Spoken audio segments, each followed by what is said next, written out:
Bon, parfois tu scrolles et tu tombes sur un truc qui te confirme que le pays n'est plus en train de glisser, mais il est en train de se casser en deux et en direct.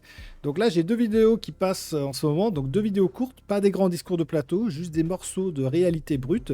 Et quand tu les mets l'un à côté de l'autre, tu comprends pourquoi tant de gens ont l'impression qu'on vit plus dans le même pays. Donc le premier, c'est une gamine hein, qui dit exactement ce qu'elle va faire si la France gagne le match de jeudi là, et ce qu'elle balance aussi sur son père et ses origines. Donc c'est parti. Si la France gagne la Coupe du Monde, qu'est-ce que vous allez faire? Balancer des mortiers sur les policiers. Pourquoi? Parce que j'aime pas les policiers. Pourquoi t'aimes pas les policiers? Parce que je les aime pas. Supposons que ton père il est policier, comment tu fais? Mais il est pas policier, mon père. Un exemple, ton père il devient policier, tu fais quoi? Bah, c'est la vie. C'est la vie. Est-ce que ça va te plaire que les gens lui balancent des mortiers? Je m'en fous. Tu t'en fous? Oui. MDA, c'est ton père, hein? Mais mon père, je le connais pas. Ah, tu le connais pas? Non. Ah, ok, je comprends mieux. Tu le connais pas comment? Mais il est parti. Il est parti où? Chercher du lait.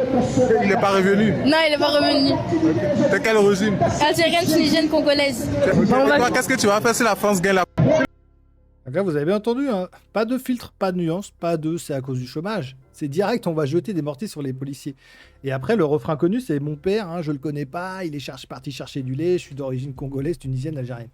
C'est pas une ado paumée qui parle, c'est le produit fini, hein, le résultat de ce qu'on a fabriqué depuis 30, 40 ans. Hein. Et ce qui claque vraiment, c'est pas la menace, c'est l'absence totale de doute dans sa voix. Elle dit ça comme ça, comme si je vais au franc prix, tiens, je vais au monoprix. Parce que dans sa tête, la France n'est pas son pays, c'est juste l'endroit où on lui donne de l'argent, où elle peut tout casser sans que ça coûte trop cher. Et ce père a un parti chercher du lait avec les trois origines, c'est pas un détail, c'est le schéma parfait de la figure paternelle stable. Hein. Donc pas de transmission, pas d'attachement à ceux qui l'entourent. L'État est devenu le père de substitution, mais un père qui paye sans jamais poser de limite. Alors la rue, donc la bande et l'idéologie victimaire hein, reprennent le relais. Il suffit de voir sa tenue, regardez. Elles sont habillées comme des mecs de cité. Et elle a donc trois origines, trois, pas une, pas deux, trois drapeaux dans la tête et zéro français. Et on nous a vendu la diversité comme une richesse infinie. Mais là, c'est juste une assurance touriste contre l'intégration. Hein. Tu vis ici, tu parles la langue, tu touches les aides, mais tu restes étranger à tout ce qui fait la France. Et tu peux même haïr ouvertement sans que personne te dise que c'est un problème. Mais c'est bien, continue, va casser. Et les commentaires, là, sont explosifs. Hein. Ils disent le tiercé gagnant, quoi. On a importé des consanguins qui veulent nous détruire. Retour au bled. Mais elle, dans quel bled? Elle en a trois. Les gens qui vivent à côté de ça, tous les jours, ils ont arrêté de croire aux contes de fées depuis longtemps. Ils voient ce que les politiques refusent encore de nommer. On n'importe plus des travailleurs, on importe des populations qui se sentent en pays ennemi. Et pendant que des gamines grandissent avec cette mentalité, l'État, lui, fait quoi? Il ne touche pas au problème à la racine. Il ne dit pas on arrête les arrivées massives, on exige l'assimilation ou on renvoie. Non, non, il fait ce qu'il sait faire depuis des années. Hein. Il est ultra tatillon avec les Français qui respectent encore les règles et il laisse pourrir le reste. Donc on va regarder le Vincent Lapierre qui a mis en ligne il y a quelques jours. C'est exactement la même logique. Hein. Je suis pas là pour vous embêter, je suis là pour vous, aussi pour vous sécuriser et pour vous rappeler les règles. Là, les règles sont appliquées à la lettre, dans ce cas de figure seulement. Tout le reste, les règles ne sont pas appliquées à la lettre. Et c'est ça qui est très, très, très frustrant, précisément. Là, les règles sont appliquées vraiment dans le texte. Par contre, on peut se faire assassiner par des types qui ont des couteaux sur eux alors que c'est interdit par la loi. Mais là, les règles ne sont pas appliquées. C'est ça que monsieur l'agent devrait comprendre. Et l'État, en général. C'est ça qui frustre les gens, c'est ça qui fait que le RN est à 40% au premier tour. Précisément parce que pour l'honnête citoyen, les règles sont appliquées. Et pour tous les autres, et ils sont de plus en plus nombreux, les règles ne sont pas appliquées. Et on ferme les yeux et on détourne le regard et on se met de dos et on les laisse faire ce qu'ils veulent. Dans ce cas, ça va pas. Là, le pacte républicain n'est plus respecté, précisément. C'est ça qui est en cause.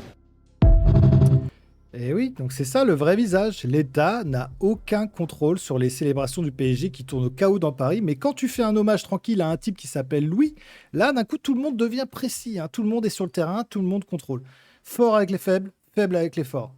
Et c'est pas de la maladresse, c'est un choix. Hein. Le choix des émeutes dans les cités est plus forte que la volonté de protéger le français moyen. Alors on gère les victoires sportives en mode on ne réprime pas trop hein, pour ne pas stigmatiser.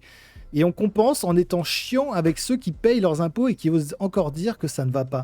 C'est le même mécanisme qu'en Angleterre avec les grooming gangs. Les autorités ont fermé les yeux sur des horreurs parce qu'elles venaient de minorités et qu'elles avaient peur d'être traitées de racistes.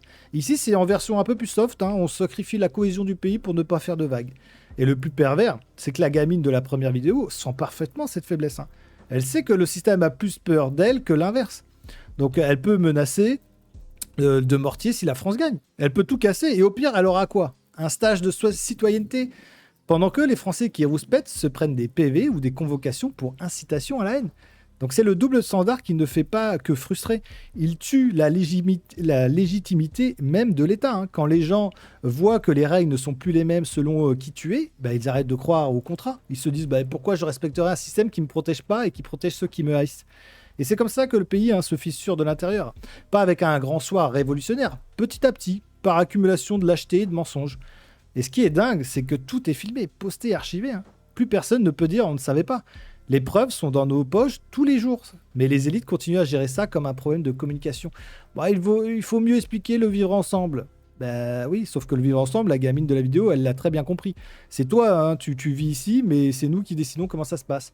Donc au final, là, ces deux vidéos ne parlent pas d'un match de foot ou d'un hommage. Elles parlent de la fin d'un mensonge. Le mensonge pouvait faire cohabiter des populations qui n'ont rien en commun sans jamais imposer de règles claires. Le mensonge qu'un État faible pouvait rester un État. Et un jour, ce mensonge, il va nous exploser à la figure, et plus fort que n'importe quel mortier.